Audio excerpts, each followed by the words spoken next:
Kaswabe, welcome to the #1 Filipino Luxury Rides channel. Ako nga pala si Rico B para sa RICOSWABE channel.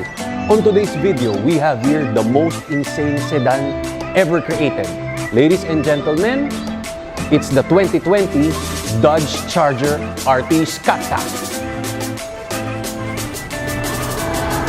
Mga kaswabe, let's begin!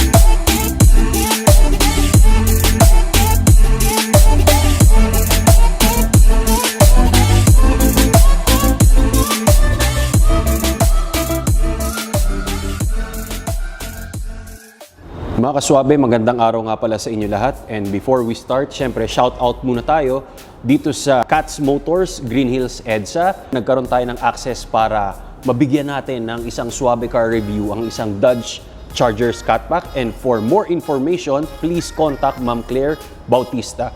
Mga kaswabe, marami na tayong na-review ng mga muscle cars. Ito nga palang Charger SCATPACK natin. Ito ang isa sa entry level as of today. This one is a V8 machine. Pero yung nakaraan na kinuna natin, it's a Hellcat. Pwede mo rin makita yung nireview ko na yon. That's a black Charger. At the same time, that one, nasa around 7.9 million siya. Pag hindi mo masyadong kaya, of course, yung timing ng budget natin, you can get this one. Ang price tag nga pala nito is nasa 3,900,000 and para mas maging sigurado ko, I'll leave the link below. So, konting kaalaman lang. Ano nga ba ang word na SCATPACK? Natanong ba natin yon? It derives from the word scat is get lost. Pag tinignan mo, no, Dodge get lost. So this one started noong 1966. Actually, nauna to Kaswabe before the Challenger. 7th generation ang Charger, pero ang Dodge Challenger nasa 3rd generation pa lang. And by 2006, yung nag-debut ang isang Charger again, for the last generation, dun siya naging 4 doors. Kasi when this one started, 2-door lang. Ang definition nga pala ng muscle car, nung mga sinaunang panahon pa, kailangan this one is a 2-door, it has a 4 seats, it has a whopping horsepower, fastback. Pag family guy ka, while you are driving, you love muscle cars, pero kasama mo ang family, gusto mo maging satisfying ang moment mo with your family driving a muscle car, you can have this sedan kasi it brings a lot of space. And yung trunk space niya, sasabihin ko na kagad ngayon, nasa around 16 cubic feet. Meaning to say, yung nag-review tayo meron tayong re-reviewin na isang very luxurious car na napaka-luxury 2-door GT. Nasa around 470 pero kailangan mo munang abangan yan. Isa to sa pinakamalaking trunk space. Ngayon, pag naghahanap ka ng mga ganyan, it's all about the space. Gusto mo maraming room for your things sa mga pasahero mo. Ito ang bagay sa'yo. So, ang gawain natin ngayon kaswabe, aalamin natin ano nga ba ang swabe cool feature nito. Kahit mag-isa ako kaswabe, game lang tayo. Wala nga pala si Ubid, ang ating camera guy, pero gagawin natin yan. I-walk around ko kayo. At the same time, ano nga ba yung mga special feature when it comes dito sa RT SCATPACK. So, abangan nyo to kaswabe. This one is 485 horsepower. Ipapakita ko sa inyo ang makina dahil hindi ko rin alam V8 compared doon sa Hellcat na kinunan natin. Huwag kang alis, mga kaswabe. Let's begin. Kaswabe, para sa unang swabe cool feature, yung body color niya. This one is called Frostbite. Saan ka nakakita last time na ganitong klase ng kulay? This one is family siya ng blue, pero when you are driving this is a jaw dropper, head turner, yung tipong mababalian at mawawalan ng malay ang tao, sasabog ang kanyang brain cells sa kagandahan ng kanyang kulay. Plus, meron pa tayo doon na isang Dodge Challenger Hellcat Red Eye. Tawag sa kulay niya ay Frostbite. Ang swabe cool feature, matatagpuan sa rear end. You can see, sobrang linaw because this one is a distinctive design, trademark ng isang Charger. Yung one-piece LED na stretch na lights, you can never go wrong. Pag nagda-drive ka, sa kahit gaano kalayo to, it will magnify your eyes, saying, meron kang Dodge Charger sa harap. And this one, I'm in love with this. Ang another not so cool feature naman ay yung pinaka-press button to open the trunk. Mga kaswabe, sa lahat ng ni-review natin, pilit nilang tinatago kung saan ang press button para mabuksan mo ang trunk. Pero this one, no, dahil exposed kung saan mo siya pipindutin. Kaya pag nakita to ng ibang tao, dangerous dahil alam nila kung paano ito pindutin. And before we proceed mga kaswabe, sana matulungan mo ako sa pag-grow ng channel natin. May mga merch tayo, face mask, and everything. Please join our club. Meron tayong exclusive FB page para sa mga tao na gustong makakita ng advanced material and sa mga taong gusto magpa-shoutout. Sana maging member kayo ng channel natin. Anyway mga kaswabe, tumatanggap rin tayo ng blessings from above. Meron nga pala akong PayPal. Mag-request kayo, pwedeng-pwede to. Sana matulungan nyo ako dito sa channel. And ini-invite na rin kita at the same time sa December 24, 9 p.m. magkakaroon tayo ng premiere night wherein sana ma-invite mo ang family mo dahil super detailed ang magiging video content natin on December 24, 9 p.m. Sama-sama tayo bago kayo mag-Noche Buena. And gusto kong pasalamatan din ang S5S Auto Hub for taking care of my Camaro, DRIVEST car cover, customize ko ang car cover, Car Jade car equipment, car care, Toughman Apparel dahil sila ang may sagot ng mga jogger pants natin. Okay, maraming salamat sa inyo. Kayo ang isa sa reason kung bakit nag-grow yung channel natin. Next, SWABE cool feature ay yung tinatawag na trunk space ng isang Dodge Charger. Bakit kamo? Kaswabe ganito yan. Ang Camaro, nasa 331 liters. Ang Mustang, 382 liters. Ang Dodge Challenger, 459 liters. But this one is a whopping 467 liters. Yun ang maganda dyan. Punong-puno ka ng space, hindi ka mauubusan ng espasyo sa buhay. Another cool thing dito sa ating sedan muscle car, it has a power sunroof.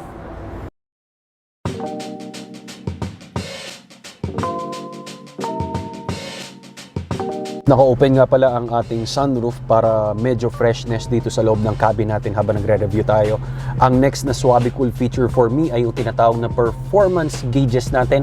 Pag nakaupo ka rito sa business center ng charger, you can see that red needles and LCD display. Okay, very informative dito sa SRT pages natin sa infotainment system. Nandito yung SRT mode and SRT dashboard where you can change track or sport mode.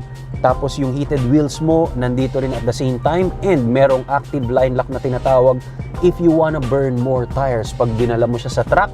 Dahil ang tires natin, it's a Pirelli P0. This one deals about performance because this one is a 6.4 liter V8 engine. So kahit medyo old styling na ang cabin, binawi pa rin pagdating dito sa infotainment system. Ang kaaya-aya pa rito, I love the icons, the black and white effect, and hindi ka maboboring pag binabasa mo to.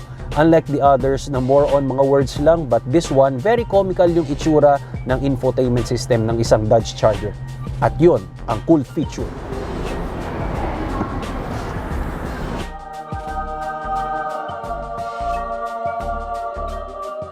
Nga pala kaswabe, ang kamatch ng 485 horsepower na to, when it comes naman sa Camaro ay 455 horsepower na SS. Sa Mustang naman is yung GT 5.0 with 460 horsepower. Anyway kaswabe, this one is a 6.4 liter V8 powered by SRT. It gives 485 horses, 475 pound-feet of torque, 0 to 100, nasa 4.2 seconds with a top speed of 300 kilometers per hour.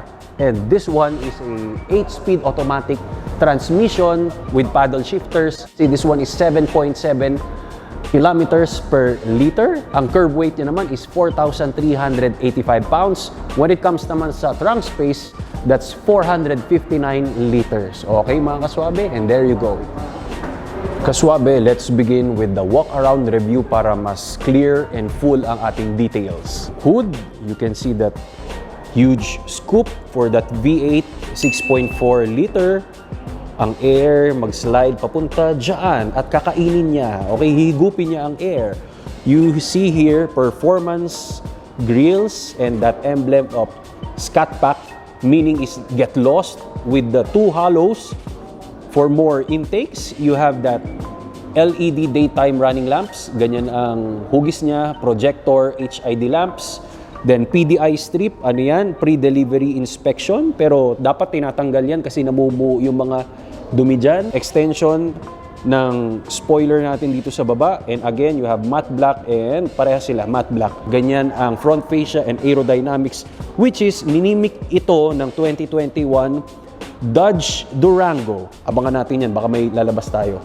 As we go here, Kaswabe, Pirelli P0 Performance Tires with 4 pistons, Brembo brake calipers, and I like the styling of the color ng ating rims. And ang size nito ay very huge with 275, 40, and 20. You can see the 392 Hemi badge, and you have that boomerang body line, which is the trademark of Dodge Charger.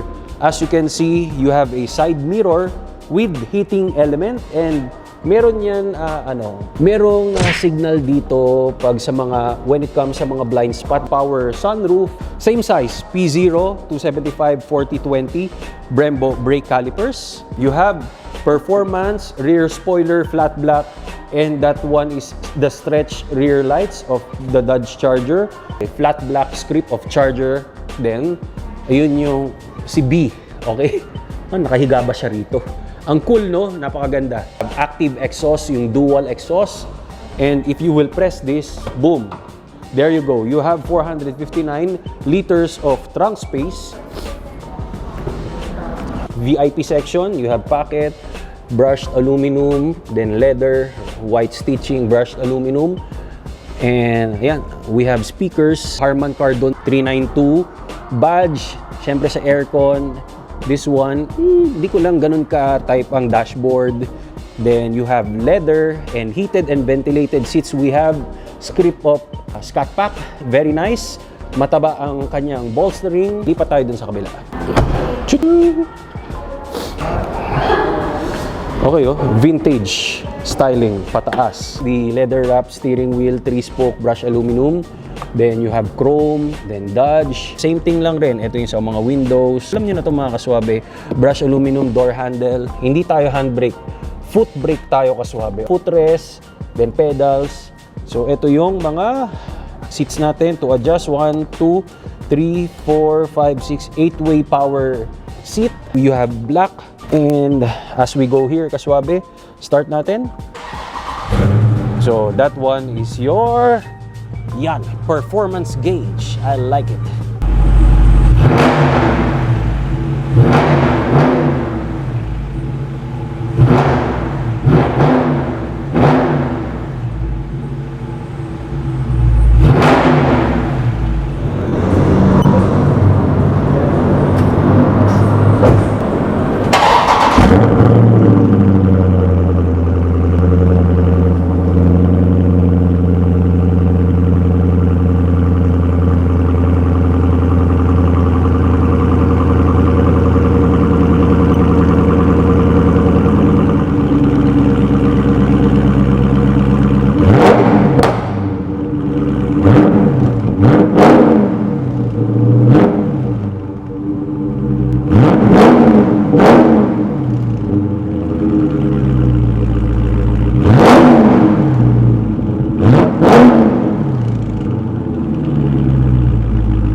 Okay, so yan yung mga Kaswabe.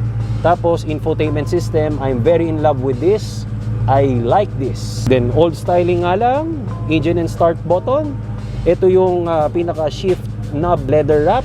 And this one mimics yung past generation ng isang Dodge Charger. Dodge Brothers, lalagyanan ba ito ng mga coins? Okay, you have a space, power outlet, and cup holders. Yon. May dalawang palapag. Ang ganda rin, no? Diba? May compartment ka, hindi lang iisa. Ang laki, oh. Very useful. Dito ang ating mga for power sunroof, then sun visor, vanity mirror with vanity lights, and of course, dito rin sa kabila, parehas lang rin. Pumunta naman tayo sa likod. Cruise control. Dito naman tayo sa seat ng ating mga passenger or sa family. You have a pocket here. Ganyan ang itsura ng door panel. Speakers, brush aluminum door handle, okay, with chrome trim, yung pocket mo, cup holder, Then you have air vents dito. Ano to? Heated or ventilated? Heated seats. Oh, you have heated seats. Walang ventilation dito. Dito lang, warmer ventilation meron dito. Kasyang-kasya naman tayo. I'm 5 feet and 10 inches. Still, I'm in good place. Then you have door handle, you have lights here. Ayun. Okay? Very nice. Ang sarap ng feeling. If you are interested, please contact Ms.Claire, Bautista. Para sa akin, pag nagsawa ka na sa 2-door coupe, 185 horsepower, 3.9 million, reasonable na rin para sa akin, okay? And this one, I like the frostbite effect. And after nitong Dodge Charger na to, tingnan nyo nga pala ang ginawa natin na review about this Challenger Hellcat Red Eye kasi ito naman ang kulay niya.